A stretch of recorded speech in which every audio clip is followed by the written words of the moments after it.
Être en Christ, c'est être auprès de Christ.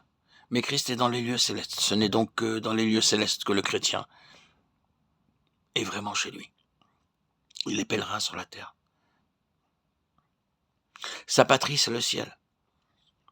Mais notre cité à nous est dans les cieux, d'où nous attendons aussi comme sauveur le Seigneur Jésus-Christ. Philippiens 3:20.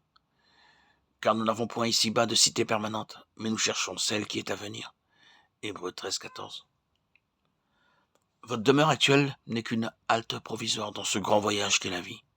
Pourtant, il y a beaucoup de chrétiens qui considèrent leur demeure terrestre comme s'ils devaient y vivre toujours. Leur cœur est affectionné aux choses de la terre plutôt qu'à celles du ciel. Si donc vous êtes ressuscité avec Christ, cherchez les choses d'en haut, où Christ est assis à la droite de Dieu. Affectionnez-vous aux choses d'en haut, et non à celles qui sont sur la terre. Colossiens 3:1-2. Quelqu'un dira peut-être, c'est une vie bien trop élevée pour moi. Non seulement elle est irréalisable, mais elle ne m'attire même pas. Je suis sur cette terre et dans ce monde. Pourquoi ne vivrais-je pas comme les gens du monde? Je goûterai ainsi les plaisirs de la terre et je jouirai plus tard des joies du ciel. Ainsi parlent un grand nombre de chrétiens et leur vie s'accorde parfaitement avec leur langage. Mais nous devons nous acclimater dès maintenant à notre demeure éternelle. Si l'atmosphère céleste nous étouffe ici-bas, que sera-ce là-haut? Si nous trouvons les joies et les occupations du ciel sans attrait maintenant, comment nous plairait-elle alors?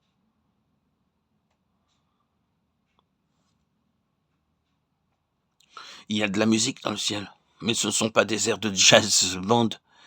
Il y a des plaisirs, mais ce ne sont pas ceux du bal ou du cinéma.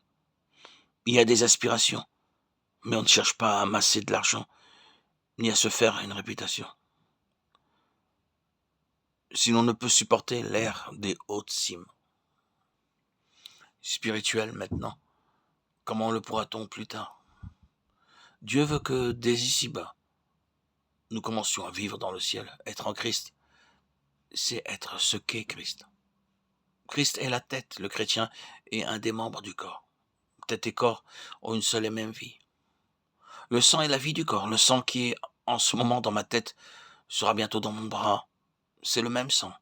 Ainsi, la même vie anime Christ dans les lieux célestes et le chrétien sur la terre. Tel il est, tel nous sommes aussi dans ce monde.